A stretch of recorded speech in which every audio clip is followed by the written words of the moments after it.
and pushing some buttons. Alrighty, Twitch prediction has begun, and on the left-hand side, we got Probes, Pylons. We've got Mabe, played by Can Kill, Brickets on the Sylvanas, a Volcanic Dog on the Rhaegar. That's actually pretty perfect. Walter Plinge, I think. The 4's throwing me off, so I'm just going to make a guess on that one. On the Sonya, and Player on the Hanzo. On the right-hand side, we have Cat Daddies. We got Shoepuff on the Junkrat, Tay on the Stukov, Yuji on the Raynor, Krazen on the Joanna, and Grazix on the Imperius. Let's go ahead and get those level 1s shown for you. And you can get some Twitch betting in if you'd like. Which team will get to level 10 first? Probes, Pylons, or Cat Daddies? We get into our level 1s, and I was mentioning before we get that target practice for the Hanzo. He will have the range increase by 30% when he hits every enemy hero once.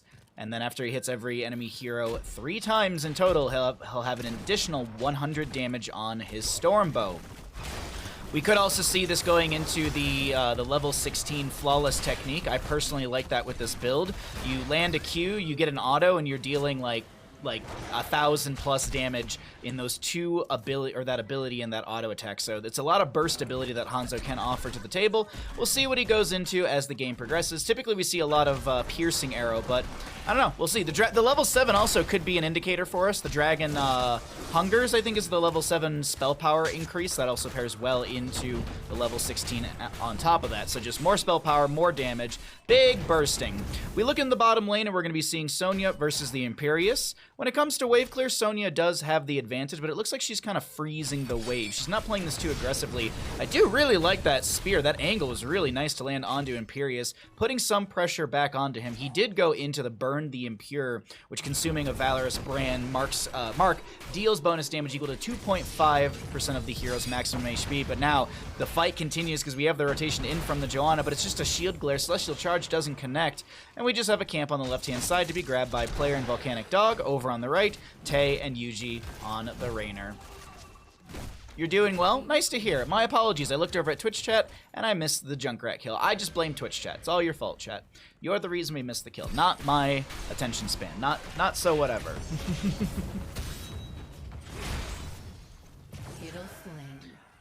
Sonya does go down in the bottom lane. Can I just say Cat Daddies is an excellent team name? I agree. I agree quite a bit. I step.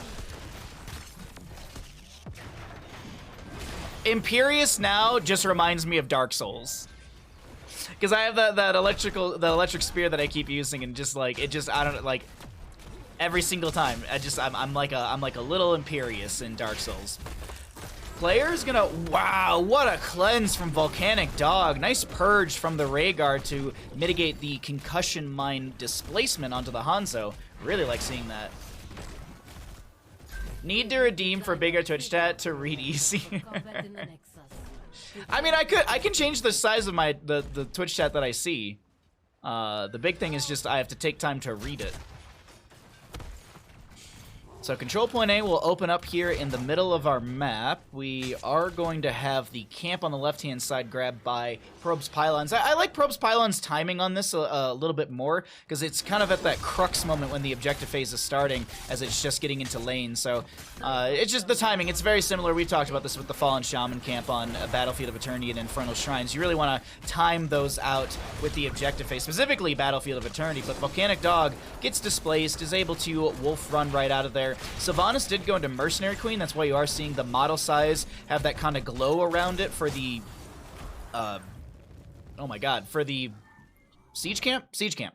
I wanted to say Bruiser Camp. Anyways, Siege Camp has that glow, and it also increased model size, and that's the Mercenary Queen value right there. Also, Mercenary Queen does affect the come on, Bahamut. Your brain can do it. It's not the biotic emitter. It's the Fortification Camp. There we go. But the Fortification Camp can be buffed by Mercenary Queen by 60%. So that is going to be a nice factor. You got yourself like a little mini Tychus. In the battle for you as well. Steel Trap, a lot of damage on the Can Kill. Does have the Cryo Freeze. Jumps, walks right into another Steel Trap, and it's going to be a solid double kill to the members of Cat Daddies. Make it maybe a triple. Brickets tries to back away, but can't get the Haunting Wave trigger in time, and it is going to be a triple kill and the Triglaw Protector to Cat Daddies.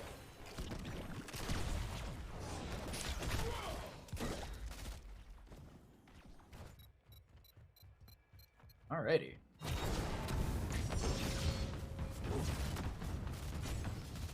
So Triglov will go over to the side of Cat Daddies as mentioned. This is going to be Imperius and Raynor grabbing the fortification camp on the bottom right of the screen, and Junkrat was already pushing up the top lane. Seems like Cat Daddies will go for the play of prepping for control point B.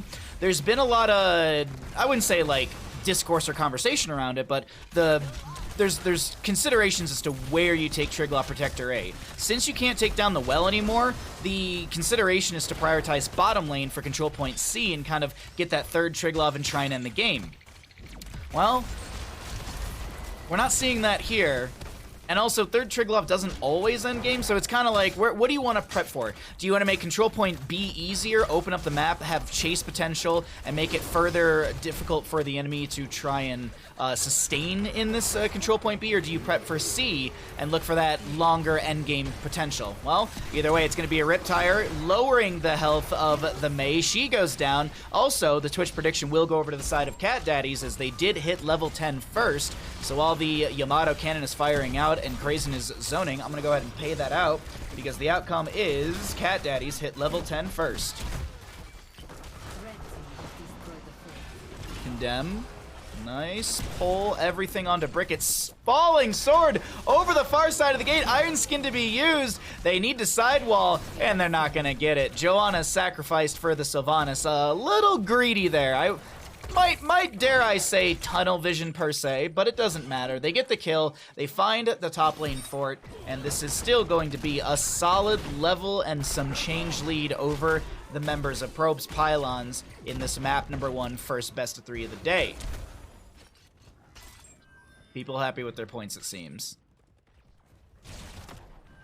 Now, chat, did you bet on Cat Daddies because of the name or the draft? That's what I really want to know.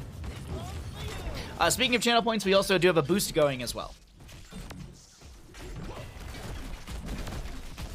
Good afternoon, Frozen Italiano. How you doing, bud?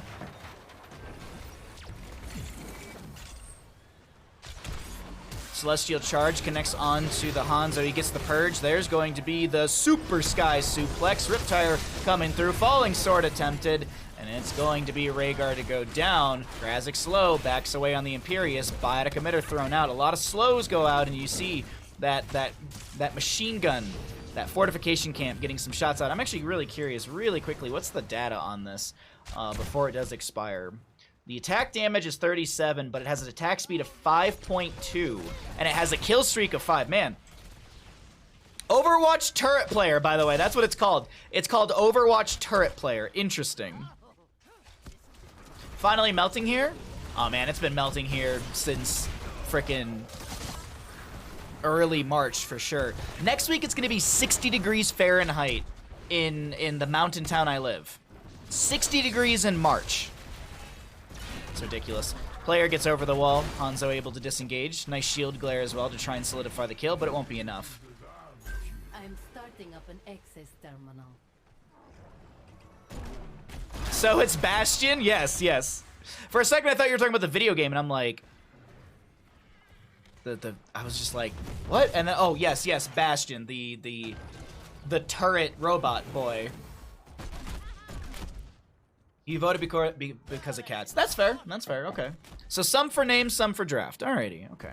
Well, control point B is going to be opening up in a few seconds here. This is a massive dive into bottom lane. Falling sword from the Joanna does slow down the Sonya, but she is able to leap out. And bottom lane fort will go down. Seems like the consideration is take bottom lane fort, then go Triglov. Trade is being had, though, in top lane, but that trade is going to be a fort front gate for 50% of your fort, and the wave comes through as well. If this wave takes down the fort, the timing from Cat Daddies and the macro is so insane. Either this was like perfectly played, like the wave will get this. Well, I guess Sonya's here, so that's not going to be the case. But still, another 20-ish, 25% or so coming off this bottom lane fort. That's pretty big. I really got to say, Cat Daddies with the macro and the micro in this game. doing a fantastic job of rotating, knowing where to be, knowing the positioning as well. Like look at Kaizen right now. Not in a bad position to be threatened, but mostly threatening the enemy team rotation with the positioning and some of the abilities being used as you see those blessed hammers spitting out. Just really like how they're playing this on the side of Cat Daddies. But they can kill and the rest, they can step back into this, but we'll have to see if they're able to make something happen here. Riptire, a little bit of a zoning tool. Massive Arrow will connect onto the Junkrat, but it doesn't interrupt the Riptire, which found a little bit of damage being healed up by the Chain Heals of Rhaegar. There's an Ice Wall connecting onto Raynor. Leaping from Sonya. Mind Control onto Raynor as well. Falling Sword will be the cleanse tool in this in the engagement. Oh man, that Ancestor Healing was so close to not actually getting the value. Grazik's getting low. Yuji does go down. Sky Suplex onto the Mei, and it's going to be the not Ardent Defender. Angelic Armament? Nope, that's the other one. Come on, Wrath of Angiers. There we go. Gonna be able to actually kind of self-cleanse the Imperious, and nice stab. Hold on, does a Biotic Emitter have a unique name as well? I'm curious. Merc Defender Melee Individual.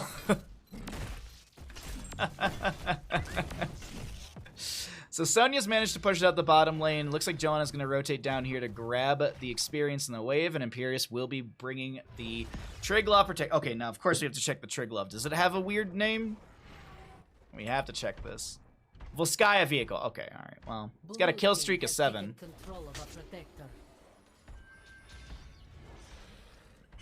I mean, what is it on Alcatraz Pass? The bosses are called Jungle Grave Golem Defenders, I believe, that's the name for them. It's a whatever thing. It's just, I don't know. I find it fascinating. I'm sure it's just what the developers named the model when they were creating the. That's my guess. Arrow again from Hanzo, a little bit late to try and interrupt the Junkrat. I don't know if that was the intention, but not going to be able to play off of that in the back line with it so far back. We do have the Triglav Protector going for keep through the top lane. Sonya is still in bottom right now, pushing out a wave, looking for 16 talents here. Mind Control goes out, won't connect. Tay able to get out of the Ice Wall from this Mei, as the Triglav Protector is going to get 50% of this keep right now. We have Hanzo going down. You know, I could have actually done the Hanzo prediction because he is not finished out target practice. It doesn't matter, not flaming the Hanzo. Big condemn from the Joanna. Triglav Protector jumps forward. Triglav Protector should be falling fairly soon. Ancestor Healing won't work out right there as the Rhaegar does go down. Massive shove into the Hall of Storms. Almost, actually.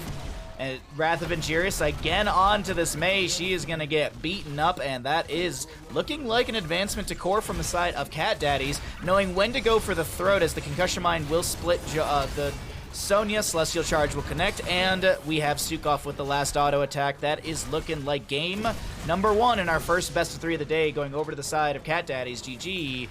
Well played.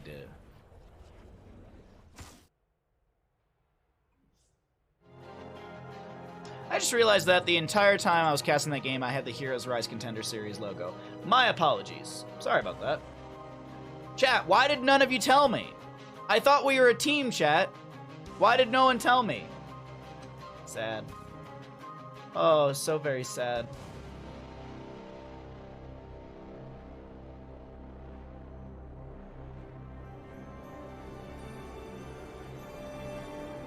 Holy fuck, it's a Tier 3 sub. Jesus Christ, what the fuck? Oh my fucking god, fucking Tier 3 sub. holy shit, what the fuck?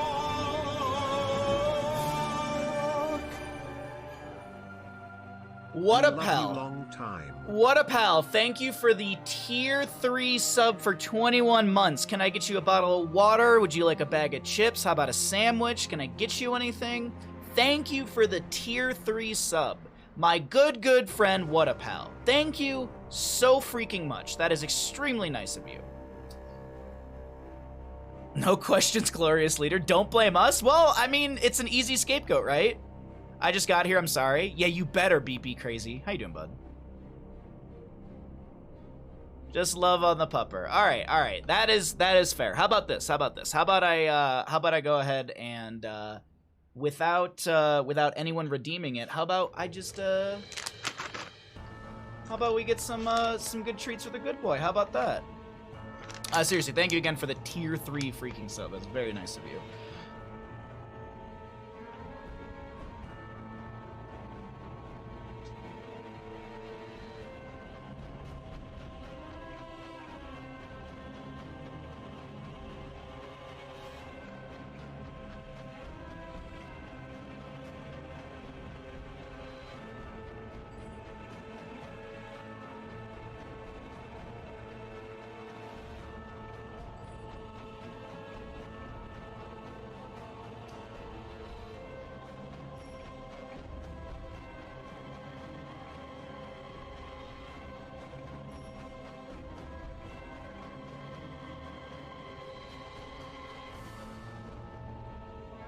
Okay.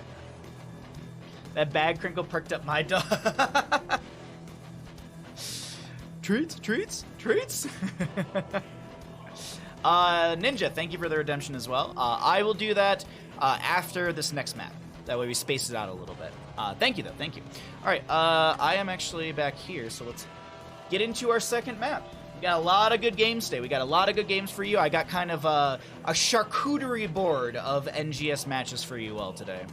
So let's go ahead and get this going. Let's see if there's any fun level 1s we can see. Looks like the teams did not swap sides. They did not swap sides. That's good for me. And let's change the team score on the right. Nice number of subs. It's a very nice number of subs.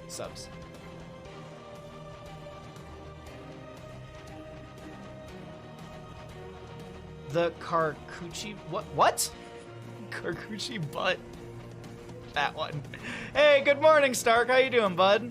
Good to see you. I hope you're doing well. I hope you got some good sleep last night. And I'm excited to hang out with you on Saturday. I'm excited for Saturday stuff. I'm assuming Saturday stuff is happening.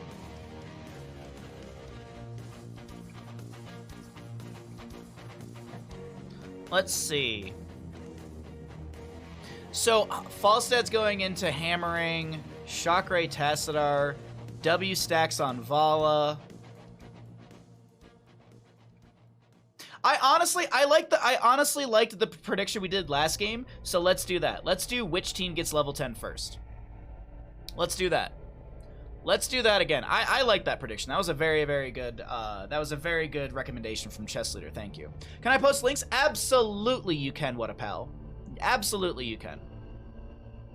My walk was wet and my dentist was loud. Oh, I'm sorry to hear that. I arrived for intense gaming. Alright, what did what a pal send?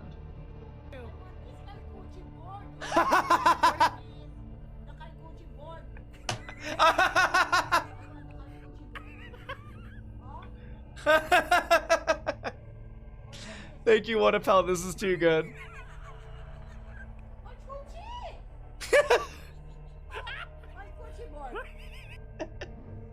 Oh, hold on. I gotta send this to my friends. Hold on. I have to send this to some friends. That is too freaking funny. That is too funny. Thank you, what a pal, for that. That is too good.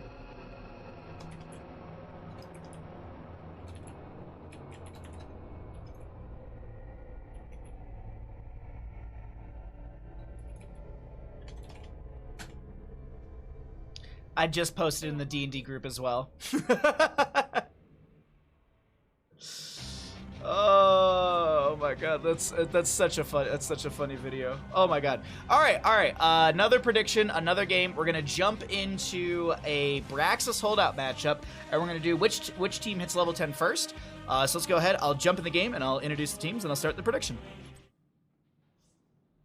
Welcome in, ladies and gentlemen, to map number 2 in our first best of 3 of the day. On the left-hand side, we got Probes, Pylons, Cankill on the Joanna, Walter on the Malthiel, Brickets on the Falstad, Player on the Orphea, and Volcanic Dog on the Rhaegar. Over on the right-hand side, we're looking at Cat Daddies. We've got Shoe Puff on the Tassadar, Grazix on the Deathwing, Krazen on the Mei, Tay on the Stukov, and Yuji on the Vala. I'm going to go ahead and start that prediction for all of you at home. Which team will hit level 10 first, as you can see the draft and you can see the names. All that good stuff, and you can get your gambles in right now. Thank you as well for hanging out and for joining me on today's awesome adventure into Heroes of Storm NGS games. Share those level 1s for anyone that is curious if that does sway any of your gambas. And let's see what happens in bottom lane. Malthael is going up to top alone, and if you're wondering, where the heck is Deathwing? He is up in the sky, so I'm sure that they're kind of considering, okay, what's the lane matchup? Deathwing can drop down as necessary. Also, Deathwing into Malthael might be a little difficult, so we might see some...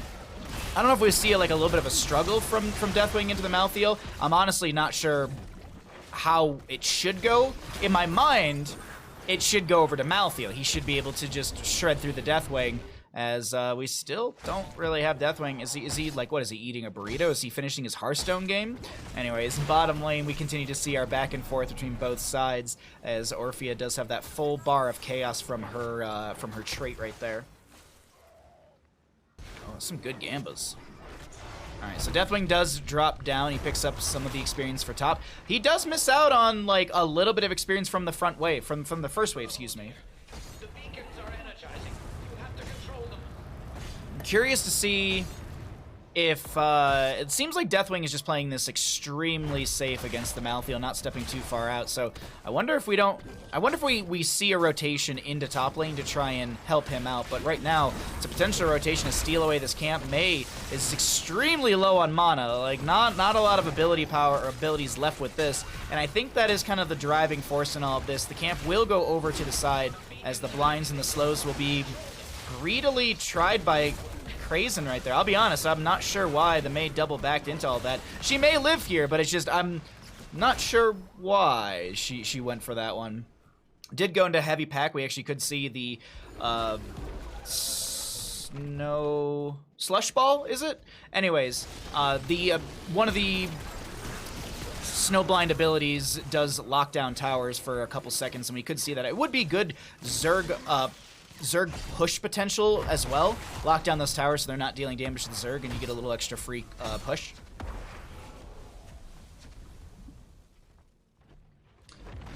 Any Warcraft or WoW players in chat? I have a lore question. Hey, Mr. I'm Stuck. What's up, bud? I haven't played in months, but I'm pretty sure it's Deathwing. Let's talk about the Particle Man. Who? Tassadar? And his Shock Ray? Static Charge?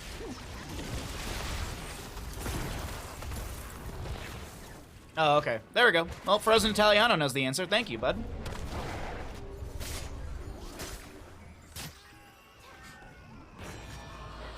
You recently retired from WoW. Did you go to Lost Ark, or are you playing, Wait, isn't everyone playing Lost Ark? Or no, Final Fantasy XIV. That's what also everyone plays.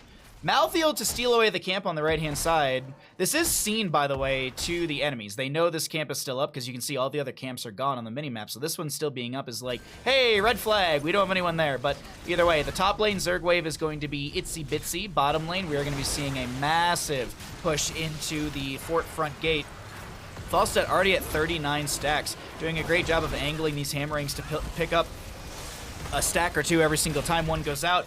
Wow, that almost that shock ray almost just chunked through the Falstad and the Rhaegars. It seems like Cat Daddies are going to try and step out here. But I think it's just mostly to step out into lane to kill the Guardian. So the first objective phase, let's take stock of what's happened.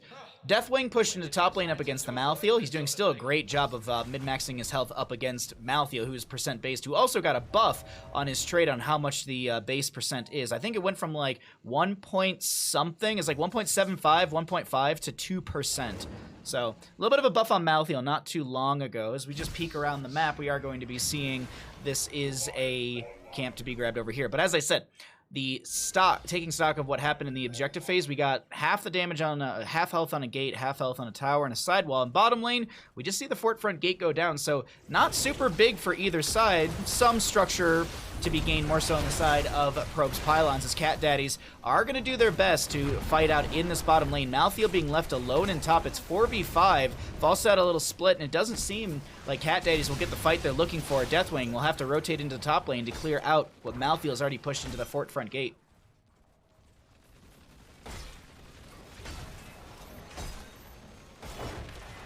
Cataclysm to be used here. Cataclysm does leave damage on the ground, so that does help kind of clear the wave as you see a little bit of that damage onto the Bruiser camp. And actually, I don't know if the Cataclysm was really worth it right there. Didn't seem to actually do that much. I feel like the Molten Breath did a lot more. Either way, we peek around the map once again. Siege camp over to the side of Probe's Pylons. Queen, thank you for the follow. Glad you're enjoying the content, my friend. A lot of damage onto Malthael. Nice lurking arm, and that's low blow. Gonna be solidifying the kill for that Stukov. You've been playing FF14? Man, so many people have talked to me about Final Fantasy 14. So many people have talked to me about Lost Ark as well. God. Is Lost Ark still popular, or did it fall off?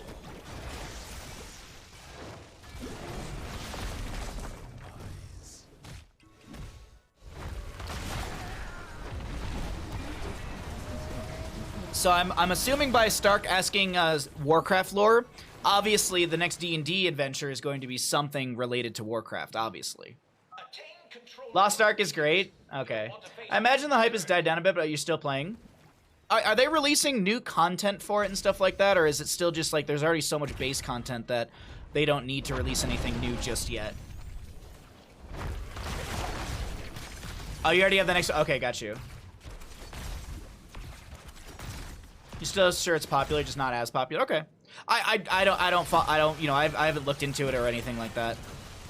MMOs, I can't get into them. I really just can't. I've tried so many times, I can't do it. I don't know. Maybe I'm a weird guy. Yeah, exactly. You're playing Lost Ark, so it's not for you. You're doing bingo research today. Ah, got you, Stark. It's definitely got a lot of content. Okay, yeah. I teach their own. You know, some people love FPSs, some people don't. Some people like MOBAs, some people don't. Some people like RTSs, some people don't. So, it's understandable, you know. Not everyone wants to play a Dark Souls game. I never thought I'd be a person to slightly enjoy playing Dark Souls. I mean, I hate it, but I enjoy it. It's weird. So let's talk about the game right here. Let's focus in. Let me focus in here, and we'll see what's gonna happen because we have our second objective phase up. Both teams are very close to level 10. This might be a photo finish as to who gets level 10 first. I might have to actually clip it and check it back later. But right now we have Falstad flying up. That's gonna be the objective phase over to the side of Probe's Pylons, or at least charge-wise was going over to them. Deathwing Cataclysms, but it's more of a disengaged tool it feels as Stukov gets the bottom lane channel, and level 10 goes over to the Cat Daddies. Once again, Cat Daddies hit level 10 first.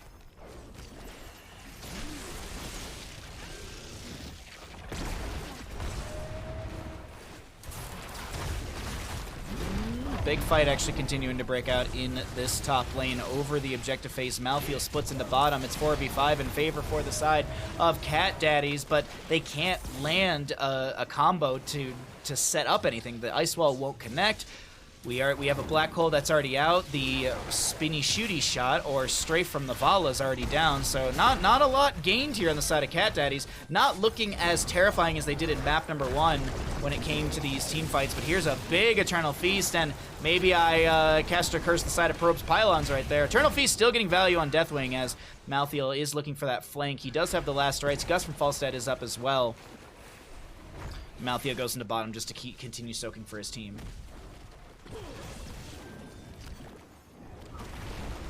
Most MMOs aren't for you. You definitely feel on that. Yeah.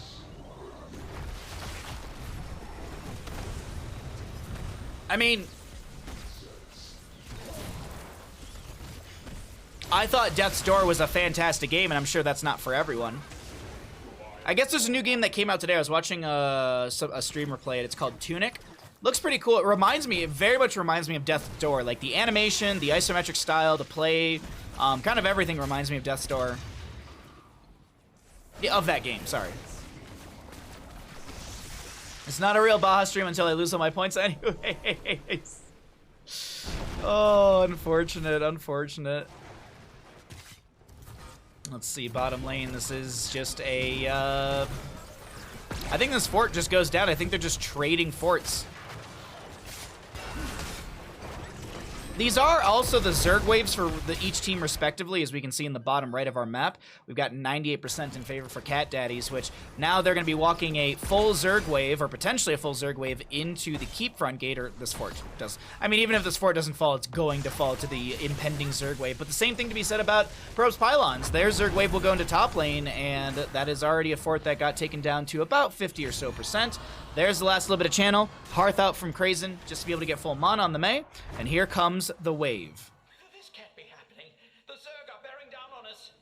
The thing I like about MMOs is having so much stuff to collect. Yeah, that's fair. For me, that seems like a daunting task. Like, it feels like, oh my god, I have to log in and just, you know, start doing quest lines and stuff like that. So, but granted, like, I love Borderlands, and Borderlands is kind of in that realm. So, I don't know. Either way, 13 talent here, over to the side of Cat Daddies in a second here. The Zerg wave, I was expecting a lot more to be gained from this, but it's really just going to be the fort to go down to the Zerg wave. Though, as we talk about things like that, Deathwing Cataclysms across this fort through the top lane, and the reason he does that is because he gets the reset from the level 10 that he did take. He did go into Burn Beneath My Shadow, so burning that immediately is beneficial. Oh man, Tassidar's Force Wall might have actually saved Malthea. It kind of seemed like it pushed the model out a little bit faster out of the Blizzard of May. You got overwhelmed when you started the game and you're starting level 10. Why am I starting at level 10 straight away? I don't know the answer to that. I don't know. Alrighty, we have a camp for top, or for you to clear out the wave. Mei working on bottom, and this will be another camp for the bottom lane for the side of Cat Daddies.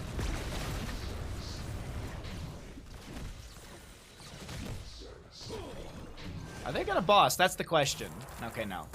Both teams considering, or at least thinking, oh, is the enemy gonna be bossing? Malthea getting pinged in bottom. Can Malthea back away? He's gonna get the mark onto 2. He's gonna keep running the opposite way. Shockray from Tassadar doesn't connect. Vala vaulting forward, goes for the strafe, gets some healing as well. Malthea slowly losing HP, does get some healing off of Vala. Massive shove into the corner from the Stukov. Shockray from Tassadar, and Vala gets the last auto.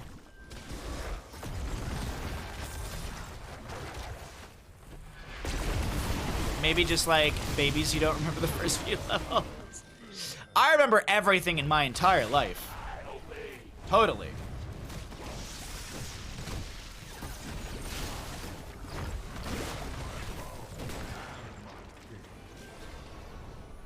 You're having more fun in MMOs since you stopped raiding. Final Fantasy's nice, relaxing fashion. And property partners. Oh yeah. I've heard about like there's a lot of fashion in Final Fantasy and owning a house or some weird thing. I don't know. I can't keep up with the kids these days. Boss Archangel for the top lane, and that Zerg wave will go into top if they get the channel, but that channel time will be way too long in comparison to the time the boss gets into the lane and in position for some siege into top. But actually, Mei, Vala, they're already on point. The charge begins. So Archangel gonna deal some decent damage, and maybe the waves will slow things down. As I say that, of course, the Archangel shreds right through the wave. The fight does break out. Eternal Feast from the Orphea, Black Hole from the Tassadar.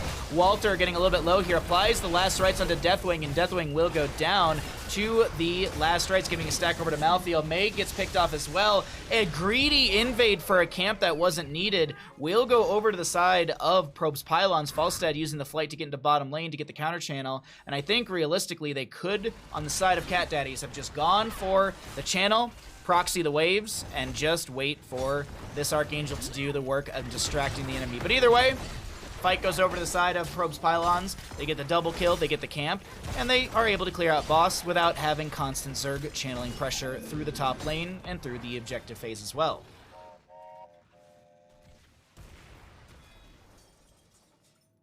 I've been struggling finding a game I'd actually like to play. At least competitive. HOTS is still here. Well, I mean, what do you want to play? What kind of base game do you want to play? Do you want to play a strategy RTS? You want to play an FPS? That's how I would go about it. Do you want to play a card game? There's a lot of card games. Magic is free to play. You don't have to buy decks. Hearthstone's free as well. Yu-Gi-Oh's free. Just from the Falstad, but the Rhaegar will not be able to make it out. The strafe from the Vala will be able to solidify that kill. Actually, Deathwing does get the kill right there. And the channel goes back over to the side of Cat Daddies. So I guess I could say from Probe's Pylons, a little greedy getting the fort right there. They lose one, they lose the objective phase channel, and they might be losing their keep.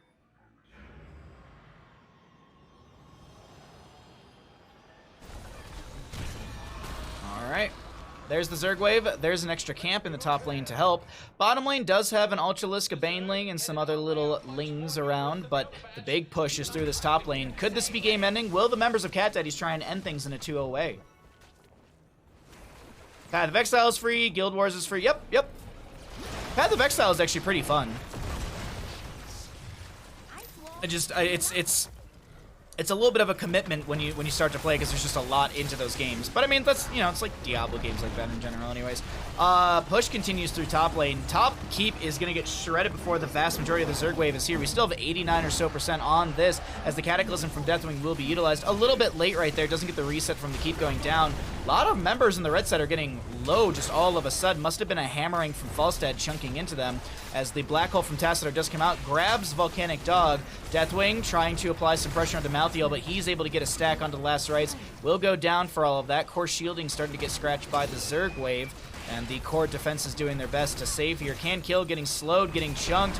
Can Kill get to the gate for safety? The gate does have those two towers, so kind of rushing over to the side does help. Also, you have the well as well. The Guardian starting to shred through the core shielding. Deathwing takes flight, and seems like this is a disengage, while Vala just keeps that hatred up a little bit here and backs away. So we're going to see a few % off the core of Probe's Pylons.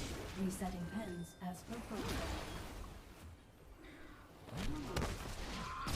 Don't mess up the Pathfire skill spreadsheet though. It's big oof if you, yeah. When I played with my buddy, I just Googled something. Like that was the biggest recommendation like from people that I got was like, hey, if you're gonna play Path of Exile, just Google a build and just go by that build.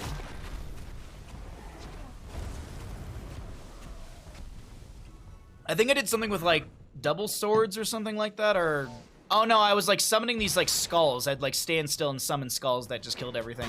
Deathwing trying to back away, doesn't have Cataclysm for the next 6 seconds. He'll try and back away. Last rites will get another stack, and that's Deathwing going down. Cat Daddies looking a little shaky here in game number 2. The momentum is shifting really quickly over to Probe's Pylons, but I'm not counting either team. I'm not counting Cat Daddies out just yet. I think they can still get back into this game, and I still think there's a little bit of a wall or a hill to climb for Probe's Pylons. Skill tree is massive, and respecking is not easy. Yeah, that's my understanding. Is like basically when you start that game, play it that way. Eternal Feast gets 1 proc, and Sister Healing does go out. Massive Shove won't work out right there as the Shock Ray does go through. The boss is looking like it's going to be channeled to the side of Probe's Pylons going into the top lane. Top lane more defended, so it is going to be going into the more well-defended lane. May up in 40 and Deathwing up in 5. Every time I play Path of Exile, I make a new character, play to the end of Act 1, and then stop playing. A long time ago when I played it, one of my friends was like doing research, and apparently like, at least this was years ago, this was like 5-6 years ago when we played, he was saying that like, to get like end game content, you had to like do some like trading in game or something like that. It was like really weird.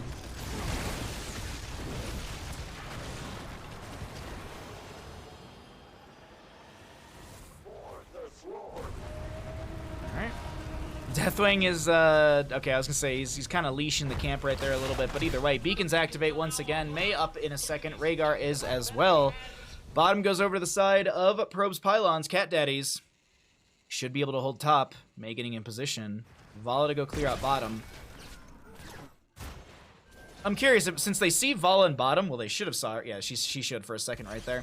Since Vala's showing down here, they know that this is a 4v5 in their favor. Actually, May showing in the bottom lane as well on that channel point. So Falstad and the rest, they're chasing onto Deathwing. Armor plating dropping. Last rites. Oh, hoo. Deathwing, Draconic Might really helping out right there as the Vala continues to soak out for 20 through bottom. Good stuff. Malthael going to try and make his way towards the bottom beacon to get the channel, but it looks like May and the rest should be able to get onto this and get the counter channel before that does happen. Yep, there's Stukov on it. Speaking of Stukov, let's go ahead and swap to the other vision, see what they're seeing, okay? Falstad shown in the bush there for a second. A little bit of zoning control. Actually, Volcanic Dog a little split. Ice Wall does come out. Valo with the strafe, not going to have the Death Siphon level 20. Can kill on the left side of our screen, getting a little bit low as Deathwing considers stepping further in. Doesn't have Cataclysm as the Ancestor Healing will be utilized. No level 20, so no Farseer's Blessing. But over on the right, we do have that 20 achieved, and it is going to be the Death Siphon for the Valo. That increased range on the Force Wall as well with the Force Barrier. Deathwing with the Stood in the Fire. The massive shove upgrade for the Stukov as well. Falstad, oh, he's playing literally with fire here as trying to get this point back. Gust is not up and available for 30 or so more seconds.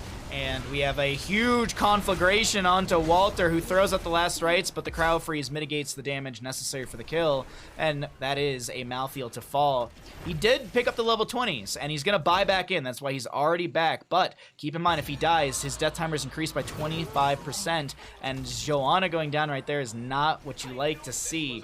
Force Wall from Tassadar, a lot of members caught in the wall. Purge from the Rhaegar. It seems like that's just an Ice Wall onto Walter.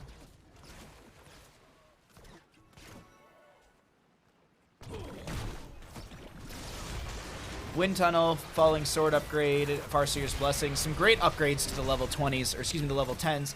May, as I mentioned, went into the big one. Not, excuse me, I said Slush Ball earlier. That's the one that locks down tires, if I'm not mistaken. But you also have the cast range increase and the damage. Or area, excuse me, area increase. Deathwing Cataclysms twice right here. Once over the keep, once over the core. Falstad with the Wind Tunnel to push the enemies back, as we do have Orphea and Falstad ganging up on this Deathwing. Volcanic Dog very low, and you can also see that timer on Malthael, 69 seconds, very nice. The core falls before I can even take away the talents in game. Number 2 goes over the side of Cat Daddies to take the series 2-0.